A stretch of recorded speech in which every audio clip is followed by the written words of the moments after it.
पुर नाम के गांव में बागेश्वर नाम का गरीब किसान रहता था। उनके घर में उनकी पत्नी कोमल और उनके 16 साल का लड़का एक साथ रहते थे। बागेश्वर को सिर्फ खेती करने आती थी।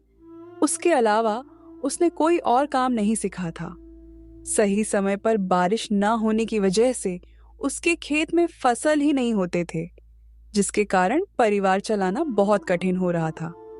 एक दिन, सुनिए जी, आज तो घर में बिल्कुल भी कुछ राशन नहीं है। मुझे तो कुछ समझ नहीं आ रहा कि अब मैं क्या करूं। अरे कोमल, तुम चिंता मत करो, मैं कुछ करता हूँ। बस इतना कह के बागेश्वर घर से चला जाता है। रास्ते में, हे राम, ये कैसा समय आ गया है प्रभु। मेरे घर में राशन का एक दाना तक नहीं है।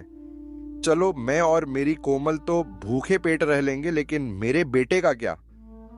मैंने तो केवल खेत में मेहनत करना सीखा है, लेकिन उसमें भी बारिश सही समय पे ना होने की वजह से खेत में फसल नहीं हुई।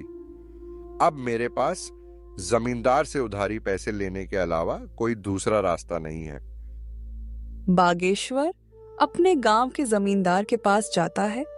जमींदार हीरालाल बहुत शातिर और चालाक किस्म का इंसान है, जो हमेशा हर किसी को बेईमानी से लूटने के बारे में सोचता रहता है। आवा आवा बागेश्वर भैया, और बताओ कैसे आना हुआ है।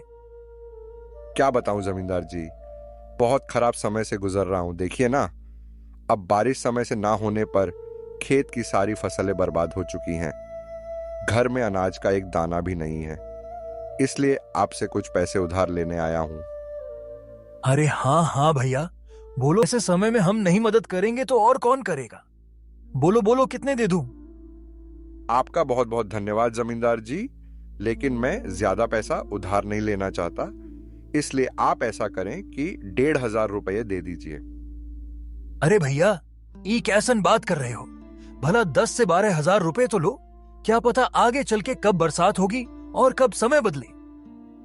जमींदार मन में सोचने लगता है, अरे ससुरा, तुम लोग इतना कम कम पैसा लोगे तो मैं कैसे कमाऊंगा। ज्यादा लोगे तभी है ना, हमें ज्यादा ब्याज मिलेगा। यहाँ बागेश्वर भी सोचने लगा, आखिर अब मैं क्या करूं। वैसे ये कह तो ठीक ही रहे हैं, पता नहीं कब भगवान की हम जैसों पर दया होगी। एक काम करता हूं, 10,000 ले लेता हूं। अच्छा ठीक है, तो जमींदार भाई 10,000 पे कितना तक ब्याज लेंगे आप। देखो बागेश्वर भैया, 10,000 के 10% प्रति महीना। लेकिन आप तो अपने ही आदमी हैं, आपस में क्या धंधा करें। चलो आप 8% दे देना। हे भगवान, 8% प्रति महीना तो हमारे लिए बहुत ही ज्यादा ब्याज है। ले तो लेंगे, लेकिन चुकाएंगे कैसे। अगर नहीं लूंगा तो मेरा बेटा नकुल भूखा ही रहेगा। चलो ले ही लेता हूं। अगर भगवान की यही मर्जी है तो यही सही। अरे बागेश्वर भैया, क्या हुआ, क्या सोच रहे हैं। ब्याज के बारे में तो नहीं सोच रहे हैं। हाँ जमींदार भाई, इतना ब्याज कैसे। अरे कोनो चिंता की बात नहीं है। देखिए, आप तो अपने हैं, आराम से चुकाइएगा। कहिए क्या कहते हैं। अच्छा ठीक है, दे दीजिए।